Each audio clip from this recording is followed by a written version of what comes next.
بسم اللہ الرحمن الرحیم۔ السلام علیکم بختاور اسلامک ٹی وی کے معزز ناظرین، امید کرتی ہوں کہ اللہ پاک کے فضل و کرم سے آپ سب خیر و عافیت سے ہوں گے۔ آج کی ویڈیو میں ہم بات کریں گے کہ خانہ کعبہ کی سب سے پہلے تعمیر کس نے کی۔ مسلمانوں کے سب سے مقدس مقام خانہ کعبہ کی موجودہ عمارت جو اب ہمیں نظر آتی، اس کو 400 سال پہلے 1040 ہجری میں سلطنت عثمانیہ کے سلطان مراد ابن احمد خان شاہ قسطنطنیہ نے تعمیر کروایا، جس پر فہد بن عبداللہ نے 1417 ہجری کو تجدید کا کام کیا، یعنی موجودہ عمارت کی تعمیر صرف 400 سال پرانی ہے۔ تو اب سوال یہ ہے کہ اس سے پہلے والی عمارت کس نے اور کب بنوائی؟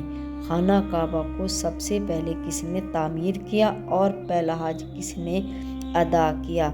جب بیت اللہ موجود نہیں تھا تو اس سے پہلے وہاں پر کیا تھا، اور کون کون سے نبی نے کس طرح خانہ کعبہ کو تعمیر کیا؟ کیا یہ درست ہے کہ یہ سب سے پہلے اللہ تبارک نے خانہ کعبہ کو پیدا کیا؟ اگر یہ درست ہے تو کیا کسی قرآنی آیات یا حدیث سے ثابت ہے؟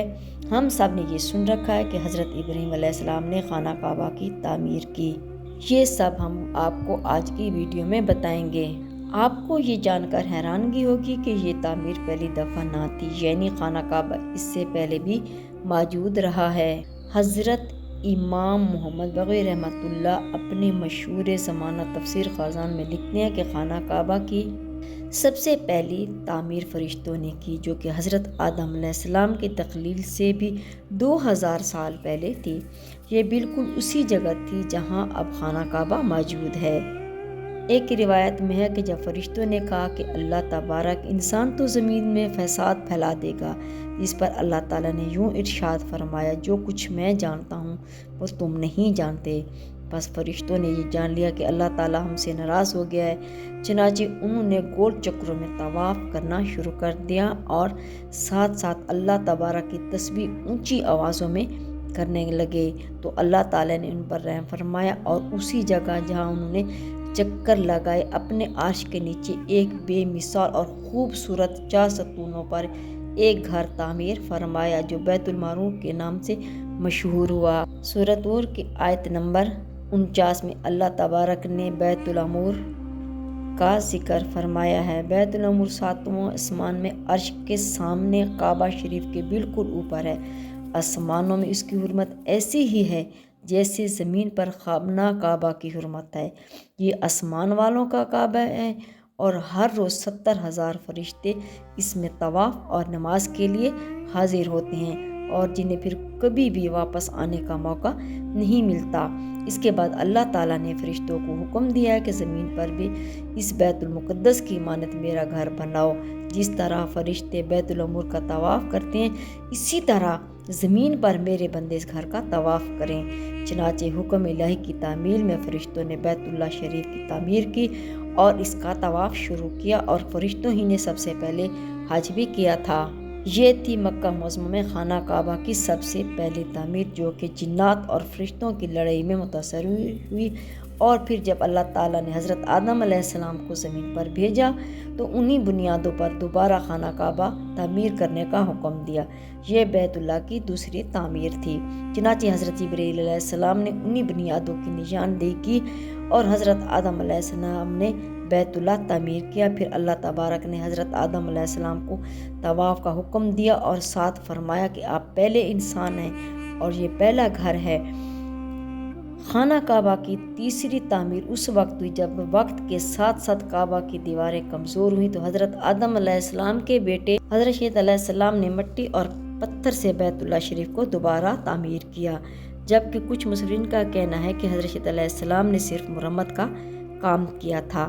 چوتھی تعمیر تاریخی روایات میں ہے کہ جب طوفان نوح آیا تو اس میں خانہ کعبہ کی عمارت بالکل ہی غائب ہو گئی۔ پھر حضرت آدم علیہ السلام مکہ گئے تو انہوں نے حضرت اسماعیل علیہ السلام کی مدد سے جبرائیل علیہ السلام کی بتائی ہوئی نشانیوں پر کھدائی کر کے پھر خانہ کعبہ کی عمارت تعمیر کی۔ یہ بالکل انہی بنیادوں پر تھی جہاں حضرت آدم علیہ السلام نے اس کو تعمیر فرمایا تھا۔ قرآن پاک کی سورۃ بقرہ کی آیت نمبر 127 تا 134 میں اس کا تفصیلی ذکر بھی موجود ہے۔ حضرت آدم علیہ السلام مکہ آئے تو وہاں خانہ کعبہ کی جگہ صرف ایک سرخ ٹیلہ تھا۔ پھر حضرت جبرائیل علیہ السلام کی نشاندہی پر جبل ابو قبیس کی کوہ سے 2 پتھر حضرت ابراہیم علیہ السلام کو ملے، ان میں سے ایک حجر اسود اور ایک مقام ابراہیم کے نام سے مشہور ہے۔ مقام ابراہیم وہ مشہور پتھر ہے کہ جس پر کھڑے ہو کر حضرت ابراہیم علیہ السلام نے کعبہ کی دیواریں بلند کی گئیں۔ جیسے جیسے دیواریں بلند ہوتی گئیں، یہ پتھر بھی ہوا میں بلند ہوتا رہا۔ نبی کریم صلی اللہ علیہ وسلم نے ارشاد فرمایا، جس کا فہم یہ ہے کہ حجر اسود جب جنت سے اترا تو دودھ سے بھی زیادہ سفید تھا، پھر انسان کے گناہوں نے اسے سیاہ کر دیا۔ اسی طرح ایک اور حدیث میں آتا ہے کہ نبی کریم صلی اللہ علیہ وسلم نے ارشاد فرمایا، حجرت اسود اور مقام ابراہیم جنت کے یاقوتوں میں سے 2 یاقوت ہیں۔ اللہ تعالیٰ نے ان کے نور کی روشنی بجھا دی، اور اگر اللہ تعالیٰ اسے نہ بجھاتا تو یہ مشرق سے مغرب تک سب روشن کر دیتے۔ نبی کریم صلی اللہ علیہ وسلم سے جب پوچھا گیا کہ بیت اللہ کی جگہ پر پہلے کیا تھا، تو آپ صلی اللہ علیہ وسلم نے ارشاد فرمایا کہ بیت اللہ حضرت آدم علیہ السلام کے زمانے سے ہے۔ خانہ کعبہ کی 5ویں تعمیر قوم مکہ نے بنیادیں کمزور ہونے کی وجہ سے کی، جبکہ 6ٹھی تعمیر قبیلہ جرم کے سردار حارث بن مداد اصغر نے بیت اللہ کی 7ویں تعمیر نبی کریم صلی اللہ علیہ وسلم کے پاک نظم سے ان کے ایک بزرگ حضرت قصہ بن کلاب نے کی۔ یہ خانہ کعبہ کی 9ویں تعمیر تھی۔ انہوں نے اپنے زمانے کی سب سے بے مثال اور پختہ عمارت تعمیر فرمائی۔ اس کے بعد جب قبیلہ قریش بیت اللہ کے متوالی تھے تو ایک دفعہ بہت زیادہ سیلاب آیا، جس پر بیت اللہ کی بنیادوں کو بہت نقصان ہوا، اور اس وجہ سے متفقہ طور پر اس کو منہدم کر کے دوبارہ تعمیر کیا گیا، اور یہ بیت اللہ شریف کی 8ویں تعمیر تھی، اور یہی وہ مشہور تعمیر تھی کہ جس میں محبوب نبی کریم صلی اللہ علیہ وسلم نے بھی شرکت فرمائی۔ اس تعمیر میں سرمایہ کی کمی کی وجہ سے حطیم کو شامل نہیں کیا گیا تھا۔ 9ویں تعمیر یزیدی فوج کی سنگ باری سے جب خانہ کعبہ کی دیواریں شکستہ ہو گئیں تو حضرت عبداللہ بن زبیر رضی اللہ تعالیٰ عنہ نے حطیم، جو کہ قریش کی تعمیر میں شامل نہ کیا گیا تھا، اس کو شامل کر کے بنیادی ابراہیمی پر نئے سرے سے تعمیر کیا۔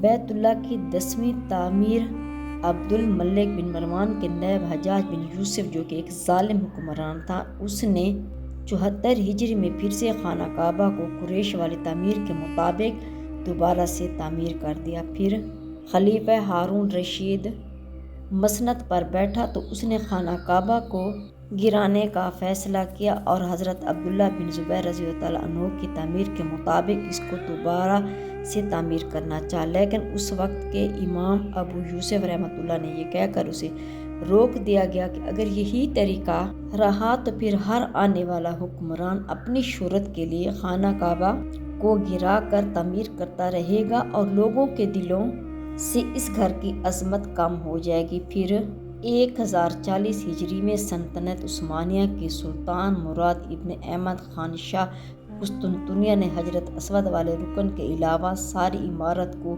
بنیادی ابراہیمی پر تعمیر کیا۔ یہی وہ تعمیر تھی جس میں پہلی بار خانہ کعبہ پر پردہ یا غلاف بھی ڈالا گیا، جس پر کلمہ طیبہ بھی لکھا گیا تھا۔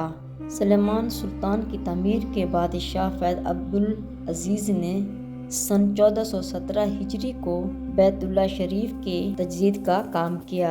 یہ تھی خانہ کعبہ کی مکمل ہسٹری کہ خانہ کعبہ کو کس طرح تعمیر کیا گیا۔ اللہ تبارک سے دعا ہے کہ اللہ تعالی ہم سب کو اپنے گھر کی زیارت نصیب فرمائے، اور ہمیں بار بار حج کی سعادت نصیب فرمائے، اور ہمیں نیک اعمال کرنے اور گناہوں سے بچنے کی توفیق عطا فرمائے، آمین یا رب العالمین۔ اگر میری آج کی ویڈیو آپ کو اچھی لگی ہو تو لائک کریں، شیئر کریں، سبسکرائب کریں، بیل آئیکن کو پریس کریں تاکہ ہر آنے والی میری ویڈیو آپ تک بآسانی پہنچ سکے اور میری حوصلہ افزائی ہو۔